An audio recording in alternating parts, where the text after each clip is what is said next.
But I mean, look at it. Huh. What the hell is even that?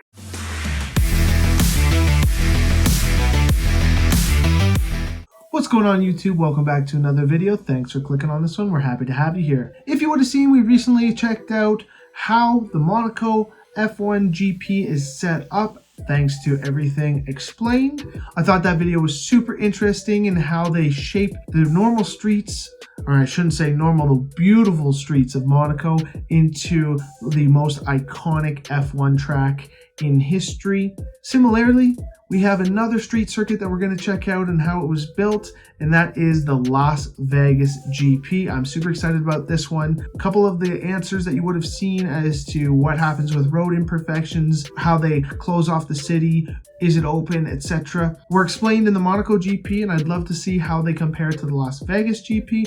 When they brought this one out, I think they said it was something like that people were on the track until 6 p.m. or something like that, and then qualifying was like later or something crazy like that within a few hours.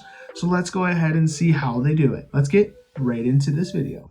How do you make the entertainment capital of the world more exciting? Well, you build an F1 track right through it. Formula One is heading to Las Vegas for the first ever they raced around Caesar's Palace car park in 1981 and 1982. But I mean, look at it. Huh. What the hell is even that? Let's forget about that for this video. Formula One is heading to Las Vegas in 2023 in its second attempt at making Sin City a mainstay in the yearly calendar. But this time, the cars will be racing straight through the boulevard. The new and improved layout has 17 corners and has one of the longest straights in Formula One, nearly 1.2 miles. Drivers are expected to reach top speeds of 212 miles per hour and will pass through iconic mainstays such as Caesar's Palace, the Fountains of Bellagio, the mini Eiffel Tower, and the brand new Sphere, which, by the way, the F1 will have control of during the race. Sounds amazing, so cool, right? Well, not quite. As you can imagine, to make the bustling streets of one of the most popular tourist destinations in the world safe for 20 giant boxes of carbon fibre weighing nearly a ton each to fly around the city for nearly 2 hours requires a lot of infrastructure, and that has sparked outrage amongst Vegas residents. But before we talk about the complaints from the huge disruption Formula One has caused, we need to discuss how they managed to build the enormous paddock building, laying the tarmac, all the fencing, temporary bridges, and so much more, all without shutting down the city. And make sure to stick around to the end of the video, because I've asked Max Verstappen's old performance engineer what we should expect from the track, and it seems that Formula One have already made a pretty costly mistake. Oh, it wasn't Russell, was Formula it One announced in March 2022 that they would be hosting the Las Vegas Grand Prix from 2023 for 10 years, but this is different to every other race. Usually, an independent organiser pays F1 millions of dollars to be able to host, but this time, Formula One are fronting the cost themselves. So you best believe they need it to succeed, especially when the latest estimates are putting it at a cost of $500 million for this first year. The last thing they want to do is create a boring race, which, as I mentioned earlier, happened in 1982, when they basically raced around a car park. So that's why their goal was to build a track which goes past all of Vegas's landmarks. But this creates a big dilemma. The more of the strip you incorporate, the cooler the spectacle of the race will be, but the logistics of hosting become much harder. The project manager, Terry Miller, who has experience building sports stadiums, said, "The order of magnitude of this project is significantly beyond what NFL stadiums or NBL stadiums are. Some NFL stadiums take 36 to 48 months to build in an empty parking lot with little disruption. The Vegas construction team didn't have this luxury. They had a little over a year to build a huge paddock building, relay the roads, create hospitality venues, install the fencing, add track lighting, and build grandstands, all whilst not closing the roads or access to the thousands of entertainment venues." So let's break down how they did it, starting with the pit building. Yeah, but was it at night? I mean, Vegas is known for its nightlife, so how do they even do this? Liberty Media, who own Formula One, commissioned a 300,000 square foot pit building on a 37-acre plot of land on the corner of Harmon Avenue and Covell Lane. The land which is built on cost them a whopping $240 million. Unfortunately for them, the site had about a 25-foot drop from one corner to the other, so they had to fill it in with 18 feet of earth. Despite this setback, they managed to build the structure in a little under a year. At peak time, there were over 500 workers alternating shifts to work 20-hour days. On race weekend, the bottom floor will be occupied by the teams and the FIA. There are 13 garages with 3 bays each. The second and third floors will host multiple luxury hospitality areas, including one on the terrace. And if you want to be part of the Paddock Club, you can pick up a ticket for just $15,000. And of course, to finish it with a touch of Vegas, just behind the building, they have the world's first F1 chapel. So yes, you can actually get married there. For the rest of the year, the building will become F1's new worldwide headquarters and will host different events and exhibitions. Oh, and I forgot to mention the ginormous LED F1 logo on the roof. Kind of sick. That's kind of sick. As you can imagine, F1 tracks are not made of the same asphalt that you would find in front of your local shop. It's much denser and significantly smoother, so none of the existing roads were suitable for the race. And in fact, having existing roads only made the job harder. They had to rip out anywhere from 4 to 10 inches and then repave it. And as I just mentioned, it has to be extremely smooth, so one of the most important moments of laying it is the joint at wider parts. Even a very small ridge could lead to a huge accident. Free practice 1 ended just 10 minutes in due to an exposed manhole wiping out Carlos Sainz and Esteban Ocon's cars. Luckily, nobody was injured. Copy. Turn 3 and turn 5. Oh, just hit a massive. Ah! Stop inventing. Stop inventing. But they had to check the rest of the track. Not the start they were hoping for in Vegas. Whilst carrying out these works, they had to ensure all tourists, residents and employees still had access to where they needed to be. They tried to do most of the paving work in the mornings when Vegas is quieter, but with tight deadlines, this wasn't always possible. In true Las Vegas style, they painted the curbs around the track to resemble a pack of cards. And on the outside of the track, they had to install the concrete barriers and a 12-foot debris catch fence, of which they actually borrowed half of them from the Miami track. There is, however, one huge problem with the track, which will be answered by Max Verstappen's old performance engineer Blake later in this video.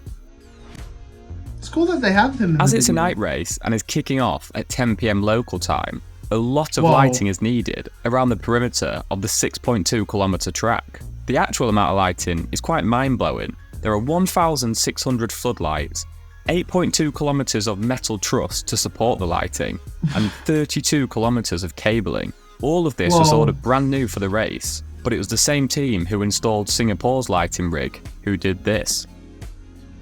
Okay, well, I mean, I've mentioned this already, they have expertise. but one of the key goals when constructing the Las Vegas F1 track was to allow the busy streets to continue operating. But when you run a track through a city, this becomes pretty hard. So what did they do? We don't have a lot of overpasses in the resort corridor that allow traffic to move freely over the main circuit area.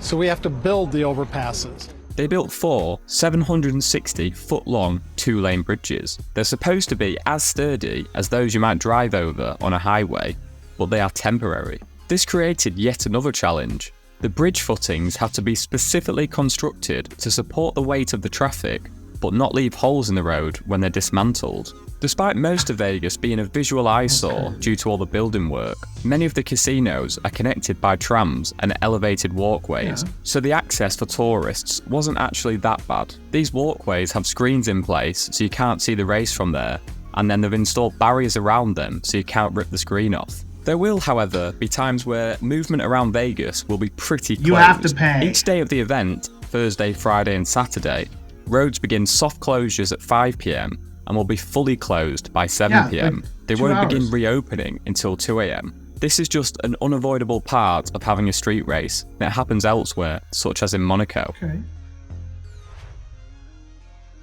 There are 4 main complaints with the Las Vegas Grand Prix: the disruption, the race time, the ticket prices, and the track itself. Everything discussed in this video has obviously caused disruption, and it would be an understatement to say residents are fuming. Traffic on Las Vegas Boulevard has been reduced to a slow crawl, and pedestrians are being funneled along narrow walkways. One resident even said, "Life as I knew it ended when the construction started." F1's response to this is that it's expected to bring $1.7 billion of revenue to Vegas, so it should be the very definition of short-term pain and long-term gain. Whilst the construction works have been a pain to Vegas residents, it has been made worse by the fact the $2.3 billion sphere was also being constructed at the same time. It only recently opened on September the 29th.